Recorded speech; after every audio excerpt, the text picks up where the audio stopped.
నమస్తే. శ్రీ గురుభ్యో నమః. శ్రీమాత్రే నమః. ఆదిత్యాయ చ సోమాయ మంగళాయ బుధాయ గురు శుక్ర శనిభ్యే రాహవే కేతవే నమః. ప్రతి మాసం చెప్పుకున్నట్టుగానే మరి జూన్ మాసం ఈ గోచార ఫలితాలు ఎలా ఉన్నాయో చూద్దాం. గోచార ఫలితాలు తెలుసుకునే ముందుగా అసలు గ్రహాల యొక్క ఉపస్థితి ఎలా ఉంది ముందుగా చూద్దాం. మనం ఈ మాసానికి అంటే జూన్ మాసం 2026 కానీ చూసినట్టయితే ఏ గ్రహాలు ఎక్కడెక్కడ ఉన్నాయని తెలుసుకుంటే, జూన్ మాసంలో మరి పెద్ద గ్రహాలైనటువంటి గురువు, శని, రాహు, కేతులు ఎక్కడ ఉన్నాయో ముందుగా చూద్దాం. గురువు కర్కాటకంలోనే ఉంటుంది. జూన్ మాసం అంతా కూడా కర్కాటకంలోనే కనిపిస్తుంది. ఇక మీనరాశిలో శని, కుంభంలో రాహు, సింహంలో కేతువు, ఇవి ఇలా ఉంటే మరి కుజుడు మేషంలో దాదాపు 19 వరకు ఉంటాడు. ఆ తర్వాత వృషభంలోకి వస్తాడు. ఇక ఈ నెలంతా కూడా బుధుడు మిథునంలోనే ఉంటాడు. ఇంకా శుక్రుడు మిథునంలో దాదాపు 15 వరకు ఉండి ఆ తర్వాత మరి కర్కాటకంలోకి రావడం జరుగుతుంది. ఇక రవి వృషభంలో 15 వరకు ఉండి ఆ తర్వాత మిథునంలోకి సంచరిస్తాడు. ఇలా ఈ గ్రహస్థితి ఉన్నప్పుడు మరి ఒక్కొక్క రాశి వారికి ఎలా ఉంటుంది అని తెలుసుకోవాలి అంటే, నిజానికి ఇది ఒక్కటే సరిపోదు. అంటే మనం గోచార ఫలితాలు చెప్పుకున్నప్పుడు ఎప్పుడు కూడా చెప్పేటువంటి మాట ఏంటంటే, గోచార ఫలితాలు ఇంతమందిలో కొంతమందికే చాలా యాక్యురేట్గా ఉన్నట్టు కనిపిస్తుంటుంది, మిగతా వాళ్ళకి కనిపించదు. కారణం ఏమిటి అంటే, మనకు నిజంగా జన్మకుండలిలో ఉన్నటువంటి గ్రహచారం ఎలా ఉంది, అంతేకాకుండా ఇప్పుడు నడుస్తున్నటువంటి దశ అంతర్దశ ఏంటి, మనకు ఏ గ్రహం యోగించే గ్రహం ఏది కాదు, వీటన్నింటి మీద ఆధారపడి ఉంటుంది. కాబట్టి కొన్నిసార్లు అనిపించవచ్చు.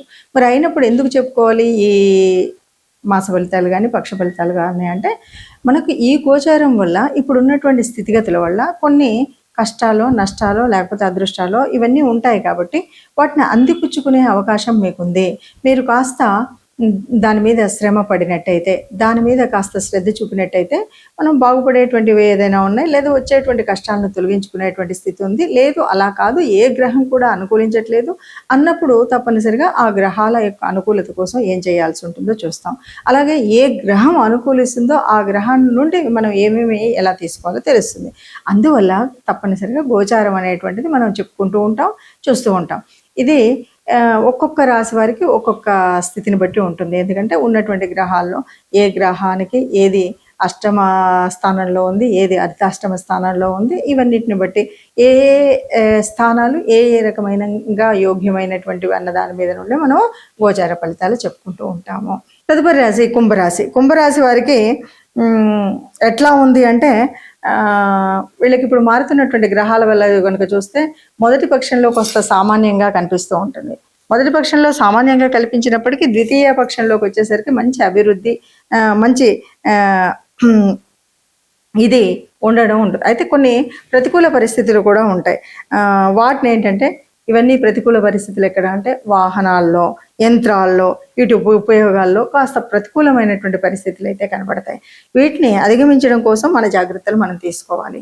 వాహనాలని ఎప్పటికప్పుడు మరి సర్వీసింగ్ చేయించుకోవడమా, లేకపోతే ఇంకేదైనా లేదు మనం కొనుక్కునేటువంటి యంత్రాలు ఏదైనా ఉన్నా కూడా వాటిని అజాగ్రత్తగా పడేయడం, అజాగ్రత్తగా వదిలేయడం అనేటువంటి చేయనట్టయితే బాగుంటుంది. ఇక ఒకటి మనం కొన్ని చెయ్యని తప్పులకు శిక్ష అనుభవించేలాగా అపవాదులు మన మీద పడేటువంటి పరిస్థితి మాత్రం కుంభరాశి వారికి ఉంది. కాబట్టి చాలా జాగ్రత్తగా ఉండాల్సింది ఏంటంటే, ఎవరితో మాట్లాడినా అర్థం లేని, అవసరం లేనటువంటి ఇతరుల విషయాల్లో మనం వెళ్ళకపోవడం 100కి 100 మీకు మంచి చేస్తుంది. ఏ రకమైన ఇబ్బంది లేకుండా ఉంటుంది. చిన్నదో పెద్దదో అనుకోని కానీ అనుకోకుండా కానీ, చిన్నదే కదా పోనీలే వీళ్ళు న్యాయంగా ఉన్నారు కదా అని వాళ్ళకి సాయం చేస్తామని ఏదో మాట్లాడారు అనుకోండి, ఈ అపవాదం మీ మీదకి వచ్చేటువంటి అవకాశం ఉంది. చాలా వరకు జాగ్రత్తగా ఉండాలి. అయితే ఇట్లా మనకు ఎంత జాగ్రత్తగా ఉన్నా మరి గ్రహ ప్రభావం కాబట్టి ఎంతో కొంత మనకి ఈ అపవాదం మీద పడేటప్పటికి మనము నిరాశకు లోనవుతాం. ఇలాంటి నిరాశకు దూరంగా ఉండాలి. ఏదైనా సరే, ఇది నేను తప్పు చేయలేదు, నాకు తెలుసు, సరే ఏదో కర్మ గాలింది, గ్రహాలు అనుకూలంగా లేవు అని అనుకొని చాలా నిరాశను దూరం పెట్టి మనం ముందు ఉంటే కనుక చాలా బాగుంటుంది. ఇక ఉద్యోగ వ్యాపార పరిస్థితుల్లో కనుక అంకిత భావంతో ఉన్నట్టయితే ఎలాంటి ఆటంకాలు ఒడిదుడుకులు లేకుండా చక్కగా అభివృద్ధిలో కనిపిస్తూ ఉంటాయి. అలాగే మనకి ఎవరైనా విద్యార్థినులు ఉంటే వాళ్ళు కనుక కళాశాలలో వాటిలో చేరాలి అనేటువంటి ఉంటే తప్పనిసరిగా మంచి కళాశాలలో చేరేటువంటిది, మంచి సబ్జెక్టును తీసుకునే విధంగా, మంచి ఉపాధ్యాయులు దొరికే విధంగా ఉండేటువంటి సానుకూలమైనటువంటి పరిస్థితిగా ఉంది వీళ్ళకి అని చెప్పొచ్చు. అయితే కుంభరాశి వాళ్ళు ఇప్పుడు చేయవలసింది ఏమిటి అంటే ఎక్కువగా మనం ఇతరుల విషయాల్లో వాళ్ళ జోలికి వెళ్లకుండా ఉండడం. అలా వెళ్లకుండా ఉన్నప్పటికీ ఏదైనా అపవాదు వచ్చినప్పుడు నిరాశకి లోనవ్వకుండా ఉండడం. అయినప్పటికీ కూడా మనకు నిరాశ మనుషులం కదా, మానవులం కాబట్టి ఏదో ఒకటి ఉంటుంది. కాబట్టి ఇప్పుడు ఇవి లేకుండా ఉండాలి అంటే తప్పనిసరిగా చెప్పబోయేటువంటి రెమెడీస్ని ఫాలో అవ్వండి. ఏ నిరాశ నిస్పృహ లేకుండా హాయిగా ఆనందంగా ఉంటారు. వచ్చిన దాంతో ఆనందంగా ఉండొచ్చు, సుఖంగా ఉండొచ్చు. ఇప్పుడు మనం పక్ష ఫలితాలు అయితే చూసాం కదా. పక్ష ఫలితాలు చూసినప్పుడు మనకేమనిపిస్తుంది అంటే సరే ఎప్పుడు ఏ మాసంలో అయినా కొంచెమే కదా తేడా ఉంది అంటే మనకి ఇక్కడ ఒకటి గుర్తుపెట్టుకోవాలి. ఏం గుర్తుపెట్టుకోవాలంటే ప్రతి రాశి యొక్క గమనం ఉంటుంది. అందులో దీర్ఘకాలంగా చెలించేటువంటి రాశులు కొన్ని. ఇప్పుడు శని ఉన్నాడు అనుకో, ఒక రోజులో మారిపోడు, కొన్ని నెలలు అందులోనే ఉంటారు కాబట్టి ఆ ఫలితం అలాగే కనిపిస్తూ ఉంటుంది. కొంచెం మార్పు. అలాగే రాహు కానీ కేతు కానీ 18 నెలలు అయితే కానీ మార్పు రాదు. అలాగే గురువు ఉన్నాడంటే సంవత్సర కాలం అందులోనే ఉంటాడు. ఇలా ఒక్కొక్క రాశికి ఒక ఉంటుంది. కేవలం నెలలో రవి, బుధుడు, శుక్రుడు, లేదా 45 రోజులకు మారేటువంటి కుజుడు, వీళ్ళు ఈ కొంచెం మార్పు వల్లనే మనకు ఉండేటువంటి మార్పు కనబడుతుంది. మరి మొదటి పక్షానికి రెండవ పక్షానికి తేడా ఏంటి అంటే మనం అవునన్నా కాదన్నా రవి మొదటి పక్షంలో ఒక చోట అంటే 15 రోజులకు ఒకసారి నెలకు మారుతున్న 15వ తారీఖు మార్పు జరుగుతుంది. కాబట్టి మొదటి 15 రోజులు ఒకవైపు ఒకలాగా, రెండవ 15 రోజులు ఒకలాగా కనిపిస్తుంది. ఆ రవి మారినటువంటి వల్ల రవి యొక్క ఏదైతే రవి ఇచ్చేటువంటి కారకత్వాల వల్ల మనకి మార్పు అనేటువంటిది ఆ చిన్న మార్పు కానీ పెద్ద మార్పు కానీ కనబడుతూ ఉంటుందన్నమాట. రవి ఉన్న స్థానాన్ని బట్టి, రవి చెందేటువంటి మార్పులు బట్టి, అలాగే బుధుడు చెందేసేటువంటి వాటిలో ఈ ఆలోచన శక్తి ఎలా ఉంటుంది ఏంటి అని మనం చెప్తాం. ఇలా చూస్తూనే మనం చెప్పుకునేటువంటిదే ఈ గ్రహస్థితి.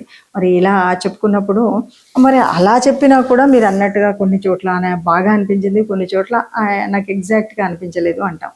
ఇవన్నీ కూడా మనం ఎందుకంటే ఈ బుధుడు ఇక్కడ ఉన్నాడు కాబట్టి యోజన శక్తి తక్కువ ఉంది, ఆలోచన విధానం తక్కువ ఉంది. ఈ బుధుడు ఇక్కడ ఉన్నాడు కాబట్టి ఈసారి మనకు మంచిగా అవుతుంది. గురువు ఉచ్చ స్థానంలో ఉన్నాడు కానీ మీకు అనుకూలమైన స్థితి లేదు కాబట్టి ఆయన ఆలోచించే విధానం లేదు. గురువు ఉచ్చంలో ఉన్నాడు, మీకు అనుకూలమైన గ్రహం కాబట్టి మంచి మేధాశక్తి, మంచి ఆలోచన విధానం ఉంటుంది అని చెప్తాం. అంటే దీన్ని చెప్పేటప్పుడు అలా చెప్పడం వల్ల ఓహో నాకు ఇప్పుడు గురుగ్రహం సరిగ్గా అనుకూలంగా లేదు కాబట్టి నేను యోచించేటప్పుడు, ఎవరితో అయినా మాట్లాడేటప్పుడు, పెద్దలతో ఉండేటప్పుడు నేను ఇలాంటి నిర్ణయాలు తీసుకోవాలని ముందు జాగ్రత్త చర్యగా మనం చేయాల్సిన పనుల గురించి చెప్పేటువంటిది. దానివల్ల ఏవైతే నష్టాలు జరగవలసి ఉన్నవో ఆ నష్టాలు రాకుండా చూసుకోవడం కోసమే మనం ఈ పక్ష ఫలాలైనా మాస ఫలాలైనా చెప్పుకుంటూ ఉంటాం. అది కూడా కాదు లేదు అంటే మనం తప్పనిసరిగా మన జన్మజాతకం, మన జన్మకుండల్లో ఉన్నటువంటి గ్రహస్థితులను ముఖ్యంగా చూసుకుని వాటి ప్రకారంగా మనం ఎక్కడెక్కడ ఏమి ఇబ్బందులు ఉన్నాయో ఒకసారి మీకు నచ్చినా మెచ్చినా లేదైనా మీకు తెలిసినటువంటి మరి జ్యోతిష్యుల దగ్గర చూయించుకుని అలా చేసుకున్నప్పుడు దాని యొక్క ఫలితం శుభంగా ఉంటుంది. అలా కాదు అన్నప్పుడు నెల పక్షాలు చూసుకున్నప్పుడు కొంతవరకు అయితే అనుకూలించే పరిస్థితి ఉంటాయి. వాటితో పాటు చెప్పబోయేటువంటి రెమెడీస్ కూడా తప్పనిసరిగా చేసుకోవాలి. అది చేసుకున్నట్టయితే బాగుంటుంది. ఇప్పుడు మనం చెప్పుకున్నటువంటి గోచార ఫలితాలు ఇవి అందరికీ అన్నీ సరిగ్గా ఇలాగే జరుగుతాయని చెప్పలేం. కానీ ఇందులో మనకు ఏ గ్రహాల యొక్క అనుకూలత తగ్గి ఉందో ఆ గ్రహాలను మనం సానుకూలం చేసుకోవడం కోసం ఏం చేయాలి, అనుగ్రహం పొందడం కోసం ఏం చేయాలి అన్నది ముఖ్యమైనటువంటి విషయం. ఎందుకంటే ఉన్నటువంటి నవగ్రహాలు అందరికీ అనుకూలించేవిగా ఉండకపోవచ్చు. కానీ ఎప్పుడైతే మనం కొన్ని కార్యక్రమాలు చేసినప్పుడు తప్పకుండా ఎలాంటి గ్రహమైనా తప్పనిసరిగా మనకు అనుకూలంగానే ఉంటుంది. ఈ కార్యక్రమాలు ఏంటంటే తప్పనిసరిగా దాన ధర్మాలు చేయడం, ధార్మిక స్థితిలో ఉండడం అనేటువంటి అతి ముఖ్యమైనటువంటివి. మరి ఈ మాసంలో ప్రత్యేకించి మనం చెప్పుకోవాల్సింది ఏంటంటే గురువు యొక్క మార్పు జరిగింది కర్కాటక రాశిలోకి. ఇది బాగుంటుంది. అయినప్పటికీ మరి గురువు ఉచ్చస్థానంలో ఉన్నాడు. ఉచ్చస్థానంలో ఉన్నంతలో గురువు అందరికీ అన్ని వేళలా శుభుడా అంటే గురువు అంటేనే శుభగ్రహం. ఎన్నో రకాలైనటువంటి పాపాలని కూడా తగ్గించేటువంటి శక్తి ఉన్నటువంటి గ్రహం గురువు. అయినప్పటికీ కొన్నిసార్లు కొంతమందికి అది అనుకూలించదు. అంటే అనుకూలించినప్పుడు ఏం చేయాలి అంటే చెడైతే చేయదు, కానీ మనం గురు గ్రహం యొక్క ప్రార్థన చేయడం కానీ, గురువు యొక్క అనుగ్రహం పొందడానికి ఏమేం చేయాలి? ముఖ్యంగా ఈ మాసంలో చెప్పుకోదగినటువంటిది ఏంటి అంటే, ఈ గురు మార్పు నుండి మనం పొందాల్సినటువంటి లాభం ఎలా అంటే, మన యొక్క గురువులు, ఆచార్యులు లేదా గురువు స్థితిలో ఉన్నటువంటి వారు, గురు తుల్యులైనటువంటి వారు, తల్లిదండ్రుల స్థానంలో ఉన్నటువంటి వాళ్ళు, తల్లిదండ్రులు వీళ్ళందరికీ కూడా ఎప్పుడు మనం కావలసినటువంటి సహాయం చేయడం, లేకపోతే వాళ్ళని అమర్యాద పాలు చేయకుండా ఉండడం, లేకపోతే వాళ్ళకి గౌరవాన్ని ఇవ్వడం, ఇలాంటివన్నీ కూడా చాలా ముఖ్యమైనటువంటివి. వీటితో పాటు మనకు వీలైనప్పుడు, సమయం దొరికినప్పుడైనా సరే లేదా సమయాన్ని కల్పించుకుని అయినా సరే గురు దేవాలయాలు అంటే మనం రాఘవేంద్ర స్వామి కానీ, లేకపోతే దక్షిణామూర్తి స్తోత్రం కానీ, అంటే గురు సంబంధితమైనటువంటి స్తోత్రాలని చదువుకోవడం, అలాంటి దేవాలయాలకి వెళ్ళడం, గురుతుల్యుల్ని మనం వాళ్ళకి ఒక మర్యాద మనన ఇవ్వడం, ఇలాంటివి కనుక చేసినట్టయితే ఏ ఇబ్బంది రాకుండా ఉంటుంది. ఇక వీటితో పాటు తప్పనిసరిగా ఏ గ్రహము, ఒక గ్రహం అనుకూలం, మరో గ్రహం అననుకూలం ఉంటుంది. కాబట్టి మీకు వీలును బట్టి తప్పనిసరిగా సర్వదేవతా నిలయమైనటువంటి గోశాలకు వెళ్ళండి. ఎందుకంటే గోమాత అక్కడ అన్ని దేవతలు ఆ తల్లిలో ఉంటాయి కాబట్టి గోశాలకు వెళ్ళండి. వీలుని బట్టి తోచినంత గోగ్రాసాన్ని ఇచ్చినట్టయితే మనకున్నటువంటి చిన్న కష్టమైన, పెద్ద కష్టమైన, అననుకూలంగా ఉన్నటువంటి స్థితిగతులైనా తప్పనిసరిగా మనకు పెద్ద నష్టాన్ని తేకుండా సామాన్యంగానైనా ఉంటాయి అన్నది మనం ఆ జాగ్రత్తను పాటించడం కోసం చేయవలసినటువంటిది. ఏది ఏమైనా సరే మనం చేసేటువంటి ధార్మిక కార్యక్రమాల వల్ల, దాన ధర్మాల వల్ల మనం సుఖంగా ఉంటాం. కాబట్టి దీన్ని దృష్టిలో పెట్టుకొని మనం అటువైపు దాన ధర్మాలు లేక ధార్మిక స్థితిలో ఉండడం అనేది చేస్తూనే ముందుకు వెళ్తూ